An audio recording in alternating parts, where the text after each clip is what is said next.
The superstorm hit Erethus IV like the fist of an angry god, turning day into writhing darkness. Marcus Hendricks pressed his back against the corrugated metal wall of the supply depot, watching his evacuation transport disappear into the screaming winds.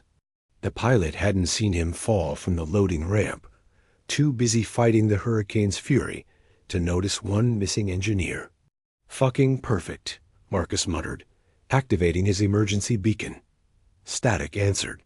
The storm was scrambling all communications, turning his lifeline into useless noise.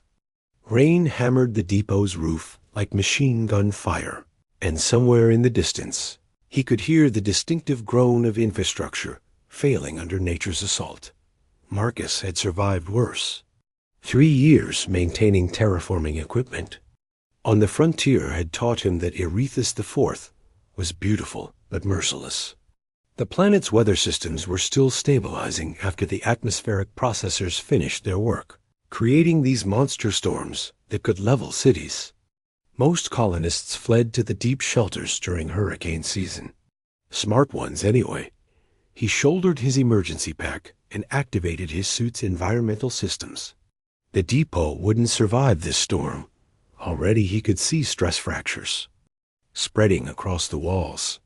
Through his visor's HUD, he spotted a navigation marker 2 kilometers northeast.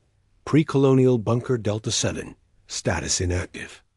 Ancient shelter from the first wave of colonization, supposedly decommissioned decades ago. The journey through the storm was hell. Wind-driven debris turned the air into a gauntlet of flying metal and concrete. Marcus's magnetic boots kept him anchored as he fought his way across the industrial district, dodging falling power lines and collapsed walkways. His suit's integrity held, but barely.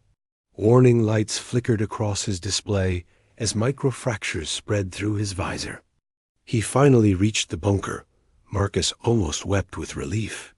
The structure was built into a rocky outcrop, its entrance protected by a massive blast door marked with faded warning symbols. His suit's computer recognized the access code's standard emergency protocols from the early colonial period. Door groaned open with surprising ease, revealing a corridor that disappeared into absolute darkness. Marcus hesitated at the threshold. Something felt wrong. The air flowing from the bunker was too cold, carrying an odd metallic taste that his suit's filters couldn't quite eliminate. But behind him, the storm raged with increasing violence. A transport craft tumbled past, torn apart like paper. Shelter is shelter, he told himself, and stepped into the darkness. The blast door sealed behind him with a sound like a tomb closing, cutting off the storm's fury. In the sudden silence, Marcus could hear only his own breathing and the steady drip of water somewhere in the depths. His flashlight beam revealed walls covered in condensation and something else scratch. Marks too deep and too regular to be accidental damage. Something had been trying to get out, descent the bunker's main. Corridor stretched deeper than Marcus had expected. His flashlight beam barely reached the far end, revealing branching passages that disappeared into the facility's bowels. According to his suit's schematic overlay, this was a standard colonial emergency shelter, maybe 50 meters deep, designed to house 100 people for 6 months. But the architecture felt wrong, too organic for human construction. Central Command, this is Engineer Hendricks, emergency shelter acquired. He spoke into his comm, knowing it was futile. The storm would block any signal, but protocol was protocol. Bunker Delta 7 appears structurally sound, but unusual. His boots echoed strangely as he descended. The walls were covered in a polymer coating that gleamed weightly in his light, and the air grew colder with each step. His suit's environmental systems kicked into high gear, trying to compensate for the dropping temperature. Outside, it was 30 degrees Celsius. Here, his breath misted. The first level contained standard emergency supplies, water purifiers, food synthesizers, medical equipment. everything humans needed to survive.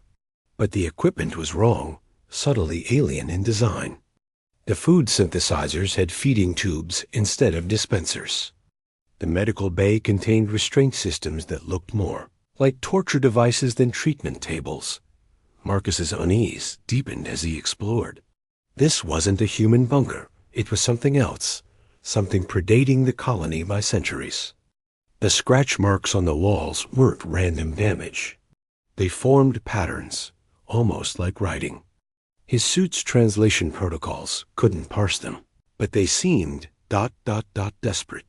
On the second level, he found the cryogenic bay. Dozens of pods lined the walls, their surfaces frosted with ice. Most were empty, their occupants long gone. But several still hummed with power, their status displays showing active life signs. Through the frosted glass, Marcus could see shapes, tall, angular forms that definitely weren't human. "What the hell were the colonists thinking?" he whispered. His voice seemed to carry too far in the silence, echoing back from the depths with an odd distortion. "This isn't a shelter. It's a fucking zoo." A soft sound made him freeze a whisper of movement from somewhere below. His motion sensors showed nothing, but the hair on his neck stood up. In the silence that followed, he heard something else. A low, mournful sound that might have been wind through the ventilation system, or it might have been breathing. Marcus checked his weapon, a standard plasma cutter, designed for industrial work, but capable of doing damage to hostile wildlife. Erethus IV had its share of dangerous predators, though most avoided human settlements. His hands were steady as he gripped the tool, but his heart hammered against his ribs. The third level was where things got truly disturbing. The walls were scarred with claw marks that bit deep into the metal, and dark stains covered the floors. The air tasted of copper and something else, something rotten. His suit's filters worked overtime, but couldn't completely eliminate the stench dot in the deepest part of the facility. Marcus found a chamber sealed behind glass doors. The access panel was damaged, sparks flying from exposed circuits. But the door had been forced open from the inside, its edges peeled back like flower petals. Beyond lay darkness that seemed to swallow his flashlight beam. A whisper echoed from the depths. Finally ... Coat. Marcus told himself it was just wind. But wind didn't sound hungry. Containment breach. Marcus's flashlight flickered as he approached the breached chamber. The beam wavered, casting dancing shadows that made the claw marks on the walls seem to writhe. His suit's power indicator showed full charge, but something was interfering with the electronics, a subtle electromagnetic field that made his skin crawl. The chamber beyond the broken door was vast, disappearing into darkness that his light couldn't penetrate. Ancient technology lined the walls, not the clean, functional design of human engineering, but something organic and predatory. Feeding tubes snaked across the ceiling like arteries, and restraint systems hung open, their occupants long escaped. "This is wrong," Marcus whispered. His voice carried strangely in the space, echoing back with harmonics that sounded almost musical. "This is so fucking wrong." His suit's computer finally managed to interface with the facility's data systems. Information flowed across his HUD files in an alien script that his translation protocols struggled to parse. Most remained gibberish, but occasional words emerged: specimen, feeding schedule, containment protocols. And one word that made his blood run cold: harvest. A movement caught his eye, something sliding across the ceiling, too fast and fluid for any terrestrial predator. His motion sensors remained stubbornly silent, but his instincts screamed danger. Marcus drew his plasma cutter, its charging whine echoing through the chamber. "I know you're there," he called out, surprised by the steadiness of his own voice. "Whatever you are, I'm armed. I don't want trouble. I'm just waiting out the storm." Silence answered him, broken only by the distant drip of water and the whisper of air through the ventilation system. But the feeling of being watched remained, a pressure between his shoulder blades that made him want to run screaming back to the surface. His flashlight beam found a control terminal, its display flickering with corrupted data. Marcus approached carefully, keeping the plasma cutter ready. The interface was partially functional, displaying what looked like security footage grainy images of the chamber in its operational state. The recordings showed creatures in the restraints tall, skeletal beings with luminous eyes and many joints. They moved with predatory grace, even while confined, testing their bonds with patient intelligence. The timestamps were centuries old, predating human colonization, but the final recording was recent, just hours ago. It showed the restraints snapping one by one, releasing their occupants into the facility. The creatures moved with purpose, gathering around something off camera. When they turned toward the recording device, their eyes blazed with hunger. Intelligence. Marcus stumbled backward, his light sweeping wildly across the chamber. The beam caught movement shapes flowing through the shadows with impossible speed. His suit's proximity alarms finally activated, bathing the chamber in red warning light. Finally, a voice whispered, seeming to come from everywhere at once. Meet that thinks. Meet that remembers. The voice spoke perfect English, with an accent that sounded almost colonial, as if it had learned the language from humans centuries ago. We have been so hungry, it continued, closer now. So very, very hungry. But patience is a virtue, yes? And now our patience is rewarded. Marcus raised his plasma cutter, finger on the trigger. In the red glow of his warning lights, he could see them now, dozens of skeletal forms surrounding him in the darkness, their eyes burning like stars. They weren't attacking. They were savoring the moment. You smell of fear, the voice whispered, delighted, and desperation, and that wonderful, wonderful warmth that only meat can provide. We remember this smell. From the first ones who came to our world, Marcus's blood turned to ice. The first colonists. You killed them. Killed? The creature sounded genuinely puzzled. No, little meat. We fed. There is a difference. The truth unveiled. Marcus's finger tightened on the plasma cutter's trigger, but he held fire. The creatures surrounding him hadn't attacked yet. They seemed to be enjoying his terror too much to end it quickly. His engineer's mind raced, analyzing the situation like any other technical problem. The chamber, the restraints, the centuries-old recordings pieces of a horrifying puzzle falling into place. You're not from Erethus IV, he said, keeping his voice steady. This was your prison, wasn't it? The early colonists found you here. A sound like laughter echoed through the chamber, dry and hollow, like wind through bone. Clever meat, the voice praised. Yes, we were contained. Your kind found our ship in the deep places, broken and dying. But we are not dead, never dead, only sleeping. One of the creatures stepped into his light, tall and angular, its limbs too long for its body. Its skin was translucent, showing the dark network of vessels beneath. But its eyes held an intelligence that was disturbingly familiar. The first humans were so curious, it continued, circling Marcus like a predator playing with prey. They studied us, learned from us, built this place to keep us safe while they decided what to do. They fed us, cared for us, even learned our language. Marcus's suit computer chimed softly. It had finally decoded more of the alien text. The words scrolled across his HUD. Xenorchaeology Project Lazarus. Classification. Extinct sapient species.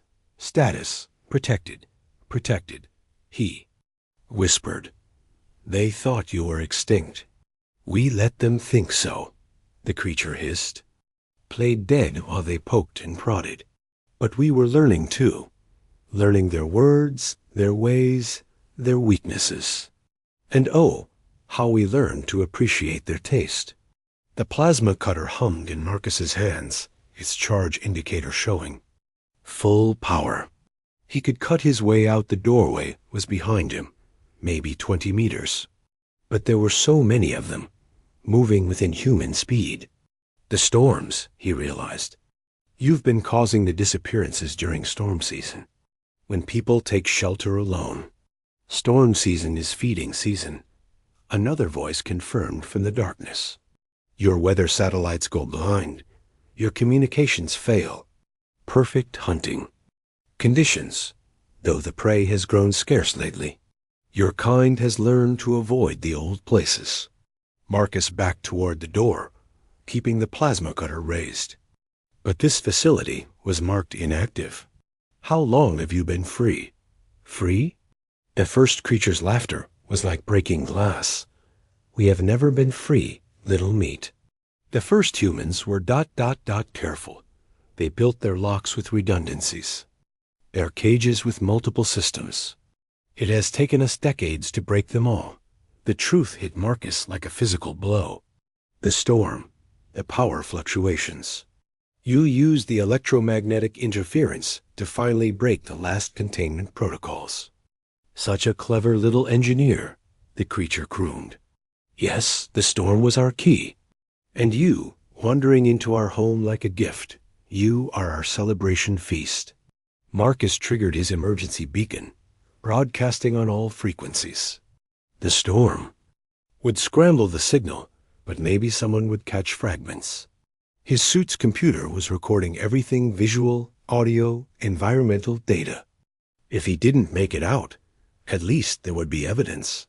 You think your people will believe your ghost stories? The creature asked, somehow reading his thoughts.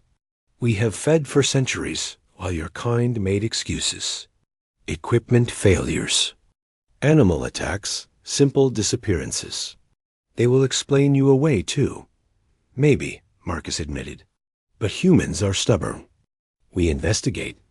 We ask questions. And when we find answers we don't like, we tend to overreact. The creature's laughter cut off abruptly. Something in his tone had changed. Less fear, more calculation. Marcus wasn't running anymore. He was thinking. Like an engineer, and that made him dangerous. Your ship, he continued, pieces clicking together. It's still here, isn't it? Somewhere in this facility. That's why you haven't left. The silence that followed told him everything he needed to know. You're not hunters, Marcus said, understanding flooding through him. You're parasites. You need the ship to reproduce, to spread. And without it, you're just ... insects. The creatures hissed in unison, their patience finally at an end. Humanity, fuck yeah. The first creature lunged with inhuman speed, but Marcus was already moving. His plasma cutter discharge lit up the chamber like a miniature sun, the superheated beam slicing through chitin and flesh. The creature shrieked and collapsed, its luminous blood sizzling on the floor. Come on, Marcus roared, his fear transforming into rage. You want to eat a human? Let's see how we taste when we're fighting back. The others hesitated just for a moment, but long enough for Marcus to reach the doorway. He triggered his suit's emergency protocols, flooding the chamber with his remaining oxygen supply, while simultaneously venting his CO2 scrubbers. The mixture created a crude but effective smokescreen, buying him precious seconds. His boots pounded against the metal flooring as he ran, the creatures flowing after him like living shadows. But Marcus wasn't running blindly. He had a plan. Every engineer worth their certification knew that complex systems had failure points, and this facility was no exception. The main power core was on the second level, next to the water recycling system. If he could overload it, the resulting explosion would level the entire bunker. The creatures would die, and so would he, but the colony would be safe. It was a fair trade.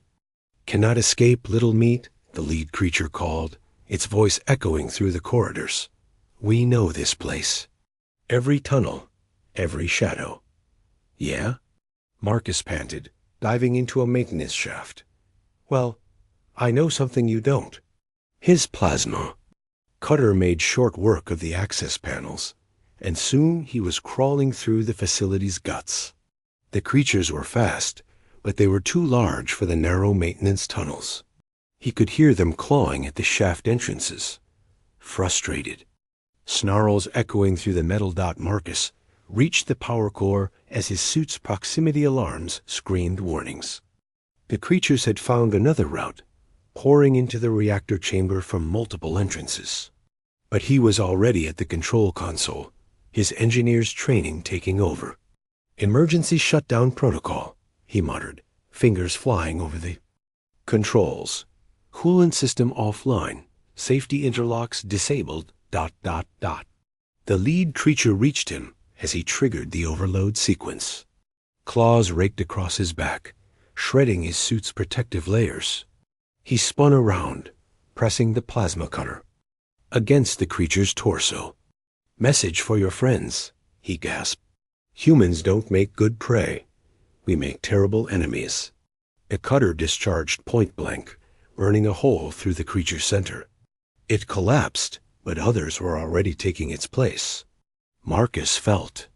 Claws pierced his chest, lifting him off the ground. Foolish meat, one hissed. You cannot destroy us all. Watch me, Marcus replied, and triggered his suit's self-destruct. The explosion tore through the facility like the wrath of an angry god. Fire raced through the corridors, consuming everything in its path. The power core went critical a moment. Later, adding its fury to the conflagration. Rock and metal twisted and melted, sealing the bunker forever. But Marcus had done more than destroy the facility. His emergency beacon, strengthened by his suit's final power surge, had punched through. The storm's interference. The signal reached the colony's emergency services, carrying with it every byte of data his suit had recorded. The rescue teams found his body 3 days later, when the storm finally passed. The bunker was a crater, filled with melted stone and twisted metal. Nothing could have survived that inferno. But in the colony's archives, Marcus Hendricks became a legend. His recording showed exactly what had happened, what had been hunting them for decades. The colonial government classified the footage, but rumors spread. Stories of brave Marcus, who faced down monsters from another world and won. Other bunkers were investigated. Other facilities were secured or destroyed. The disappearances stopped. And somewhere in the colony's military headquarters, a new protocol was written.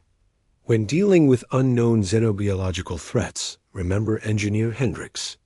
Sometimes the best solution is the simplest one. When in doubt, blow it up. Humanity had found the monsters under their beds, and as usual, they'd solved the problem with excessive firepower and stubborn courage. The creatures were right about one thing: humans did make terrible enemies. Marcus Hendricks had proven that. Even in death, a single human could light a fire that would burn away the darkness. And that, after all, was what humanity did best.